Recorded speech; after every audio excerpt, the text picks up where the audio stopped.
स्वागत है साथियों आपका विकास शर्मा क्लासेस में। आप कैसे हो? सब बढ़िया होंगे, फर्स्ट क्लास होंगे। आज जो बात करेंगे वो हम बात करेंगे 12th की अकाउंट सब्जेक्ट को लेके। अकाउंटेंसी का उनका क्या सिलेबस है और किस तरह से हम उसे करवाए जाएंगे इस चैनल पे, वो सारी बातें मैं आपसे डिस्कस करूँगा। तो सबसे पहले हम सिलेबस का कंटेंट देखेंगे कि कौन सा हमारा टॉपिक इम्पोर्टेंट है, कौन सा चैप्टर ज़्यादा वेट गेन करता है मार्क्स को लेके। तो वो सारी बातें हम करने वाले इस लेक्चर में। तो आइए शुरू करते हैं आज का लेक्चर। देखिए, हम बात करते हैं कि अकाउंट्स की कितनी बुक है आपके। बुक नंबर फर्स्ट, 2 बुक है आपके, और मैं बात करूंगा पहले बुक नंबर फर्स्ट के लेके। देखो, फर्स्ट बुक में आपके चैप्टर है 4 चैप्टर है और सिंपल चैप्टर है। और फर्स्ट बुक पूरी की पूरी पार्टनरशिप को लेके है। सबसे पहला basic concept of partnership, basic concept of partnership, ये आपका फर्स्ट चैप्टर है, बेसिक कंसेप्ट ऑफ पार्टनरशिप। इसमें पार्टनरशिप के कुछ कंसेप्ट है और यहाँ पार्टनरशिप डीड को लेके बातें होती है। तो वो सारी बातें मैं इसके अंदर के जो भी टॉपिक होंगे वो बता दूंगा। अभी मैं चैप्टर्स के नाम लिख लेता हूँ। दूसरा चैप्टर है reconstitution of partnership, reconstitution of partnership. देखिए, इसका मतलब हुआ admission of A partner, admission of A partner, यानी साझेदार का प्रवेश को लेके बात करेंगे यहाँ पे। Reconstitution of partnership, admission of A partner. यहाँ हम अब देखिए, दूसरा भी आपका रिकॉन्स्टिट्यूशन, थर्ड चैप्टर भी रिकॉन्स्टिट्यूशन ऑफ पार्टनरशिप है। इसमें आपका डेथ और रिटायरमेंट आ जाता है पार्टनरशिप का, डेथ और retirement of partner, retirement of A partner. यानी पार्टनर फर्म को छोड़ के जा रहा है, या तो वो स्वयं की मर्जी से जा रहा है, या वो क्या हो जाती है, उसकी डेथ हो जाती है। तो यहाँ पे भी पार्टनरशिप में फेरबदल हो जाता है, उसी वजह से इसे बोला जा रहा है रिकॉन्स्टिट्यूशन ऑफ पार्टनरशिप। जो आपका लास्ट चैप्टर है पार्टनरशिप का, फर्स्ट बुक का, वो है आपका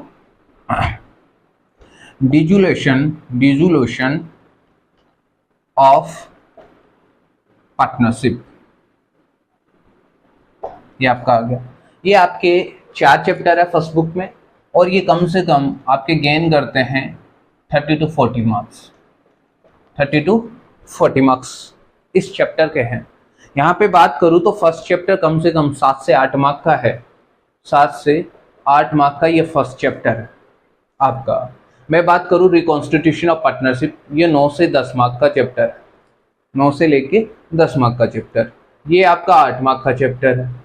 ध्यान से सुनना, मैं जो भी बात कर रहा हूँ बहुत काम की बात कर रहा हूँ। और ये भी आपका 8 नंबर का चैप्टर है। इस तरह से ये आपके टोटल मार्क्स होते हैं इसमें 35 से 40 मार्क। अब बात करते हैं बेसिक कंसेप्ट में। यहाँ पर बात करोगे आप कि पार्टनरशिप एक्ट कौन सा है, पार्टनरशिप के फीचर्स क्या क्या है। यहाँ पर बात करोगे आप पार्टनरशिप की डेफिनेशन क्या है, पार्टनरशिप डीड क्या होता है, जब पार्टनरशिप डीड नहीं बनाया जाता है तो पार्टनर्स कौन से रूल्स को फॉलो करते हैं, इंटरेस्ट ऑन कैपिटल क्या होता है, इंटरेस्ट ऑन ड्रॉविंग क्या होता है, पार्टनर को कैसे गारंटी देता है, और यहाँ पर कुछ कैपिटल एडजस्टमेंट भी है। वो सारी बातें करेंगे, पास्ट एडजस्टमेंट है। तो ये सब बातें हम करेंगे इसमें पार्टनरशिप के कंसेप्ट में। बेसिक कंसेप्ट है, बहुत इजी चैप्टर है, बहुत आसान सा चैप्टर है। अब मैं इसको टुकड़ों में पढ़ाऊंगा आपको, और हर एक टॉपिक का अलग से वीडियोस के थ्रू मैं आपको बताता जाऊंगा। अब देखिए, सेकंड चैप्टर है आपका रिकॉन्स्टिट्यूशन ऑफ पार्टनरशिप, यानी साझेदारी का पुनर्गठन हो रहा है। कब हो रहा है? जब कोई साझेदार साझेदारी में आ रहा है।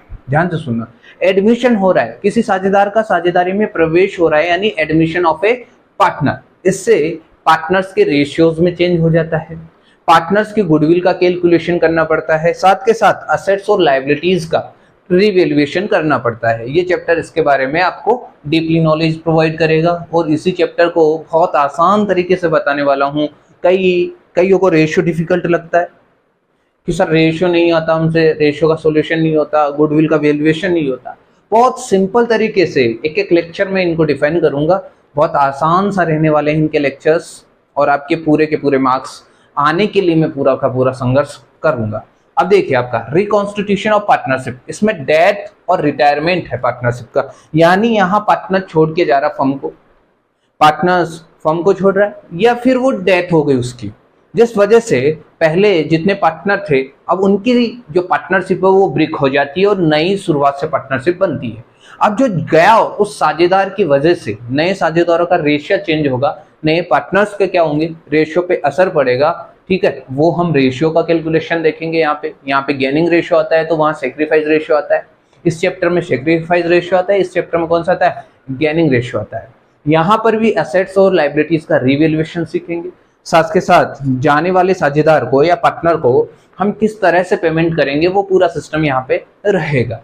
ठीक है, यानी साझेदार चला गया या डेथ होती है तो उसके एग्जीक्यूटर को हमें पेमेंट करना पड़ता है, जो भी उसका नॉमिनी होता है उसे पेमेंट करना पड़ता है। ये चैप्टर भी बहुत आसान है, इसमें हम सारा ट्रीटमेंट पढ़ेंगे कि उस पार्टनर का अगर पेमेंट नहीं करते तो उसका लोन बन जाता है, उस लोन पे इंटरेस्ट का कैसे पेमेंट करते हैं, वो सारी बातें हम यहाँ पे करेंगे। डिजुलेशन ऑफ पार्टनरशिप, यहाँ पर हम पार्टनरशिप का डिजुलेशन भी देखेंगे, साथ के साथ फर्म का डिजुलेशन भी पढ़ेंगे। इसमें हम जहां हम वहां रिवैल्यूएशन अकाउंट पढ़ रहे थे, यहाँ हम रियलाइजेशन अकाउंट को लेके बात करेंगे। साथ के साथ यहाँ आपकी असेट्स और लायबिलिटीज का क्या करेंगे, निपटारा करेंगे, उनका डिस्पोजल करेंगे, और लायबिलिटीज का तो पेमेंट कर देंगे, असेट्स को डिस्पोज कर देंगे, और जितना भी पैसा रहेगा, जितना भी मनी पार्टनर्स का रहेगा, वो पार्टनर्स आपस में डिस्ट्रीब्यूट करके फर्म को क्लोज कर देते हैं, जिसे बोलते हैं डिजुलेशन ऑफ पार्टनरशिप। क्लियर है? ये सभी टॉपिक्स में आपको टॉपिक वाइज करवाऊंगा, इनके लगभग 30 से 40 लेक्चर्स बनेंगे और पूरा का पूरा आपका कंप्लीट हो जाएगा पार्टनरशिप। क्लियर है? ये पार्टनरशिप क्या आपका सिलेबस है, आप चाहो तो नोट कर लीजिए, मैं फिर बात करूंगा बुक सेकंड को लेके।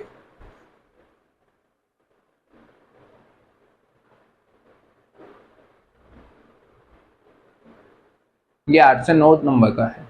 ठीक है, ये हो गया आपका कौन सा, पार्टनरशिप।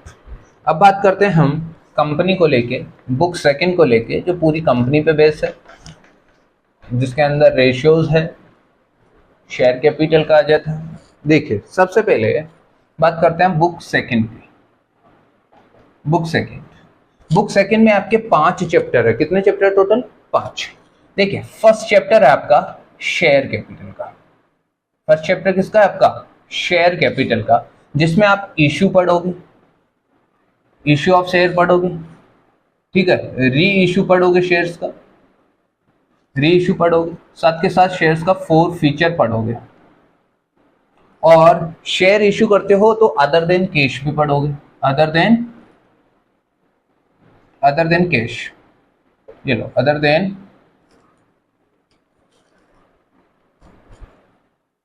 कैश का टॉपिक भी पढ़ोगे। ये सारी बात हम यहाँ पे इसमें सीखेंगे, इस चैप्टर में। टाइप्स ऑफ कैपिटल के बारे में भी सीखोगे। ठीक है, वो सब बातें करेंगे आप शेयर कैपिटल वाले चैप्टर में। जो दूसरा चैप्टर रहेगा वो रहेगा डिवेंचर्स का। किनका रहेगा? डिवेंचर का। और डिवेंचर चैप्टर हम पूरा करेंगे। इस डिवेंचर में हम टाइप्स ऑफ डिवेंचर पढ़ेंगे। टाइप्स ऑफ डिवेंचर, डिवेंचर्स के प्रकार कितने होते हैं, इश्यू ऑफ डिवेंचर, साथ के साथ इश्यू अदर देन केस वाला पॉइंट पढ़ेंगे। Issue other than case, other than समझ लेना इसको, अदर देन केस, और कोलेटरल सिक्योरिटी वाला। ये आपके इसमें टॉपिक रहने वाले हैं डिवेंचर्स के चैप्टर में। अब ये डिवेंचर और शेयर कैपिटल, ये दो कंपनी के चैप्टर है, दोनों को देना, और ये गेन करते हैं आपके 27 मार्क्स के। कितने मार्क्स के आते हैं ये दोनों चैप्टर? 27 मार्क्स के आएंगे ये दोनों चैप्टर। और ये जो बुक रहने वाली है, ये रहने वाली है 40 से 45 मार्क्स की। कितने मार्क्स की रहने वाली है ये?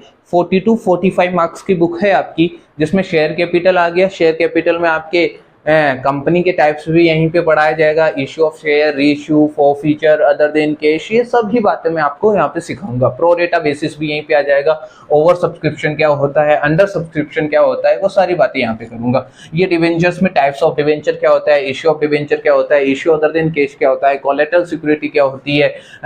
अगर डिवेंचर्स के रिडेम्पशन का अभी आया नहीं है आपके सिलेबस में, पिछले साल डिवेंचर का रिडेम्पशन भी था आपके, तो ध्यान में रखना है ये डिवेंचर का चैप्टर है। ये दोनों चैप्टर कितने मार्क्स के हैं? 27 मार्क्स के हैं।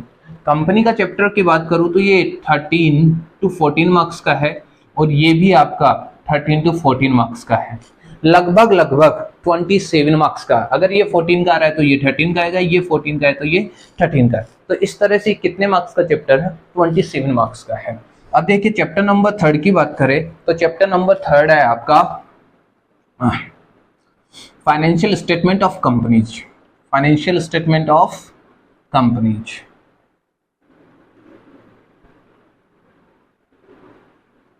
यहाँ पर कंपनी के आप P&L अकाउंट को लेके बात करते हो और कंपनी की बैलेंस शीट की बात करते हो शेड्यूल 3 के अनुसार। ये दोनों सीखते हो आप यहाँ पे।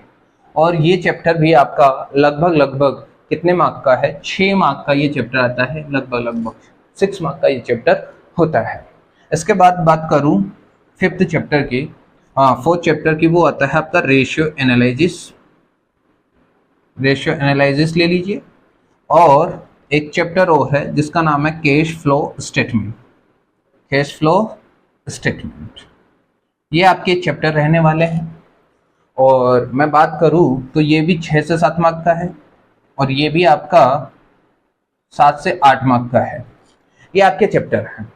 मैंने आपको सारे चैप्टर बता दिए। रेशियो भी बहुत आसान है। यहाँ पर आप प्रॉफिट वाले रेशियो पढ़ते हो, प्रॉफिटेबिलिटी रेशियो, इक्विटी रेशियो या लिक्विडिटी रेशियो, जिन्हें आप बोलते हो टर्नओवर रेशियोज। ये सारे रेशियोज भी यहाँ पे करवाऊंगा। कैश फ्लो स्टेटमेंट बताऊंगा, डायरेक्ट मेथड क्या होता है, इनडायरेक्ट मेथड क्या होता है, इन्वेस्टमेंट एक्टिविटीज क्या होती है, ऑपरेटिंग एक्टिविटीज क्या होती है। इसमें बात करूंगा फाइनेंशियल एक्टिविटीज को लेके।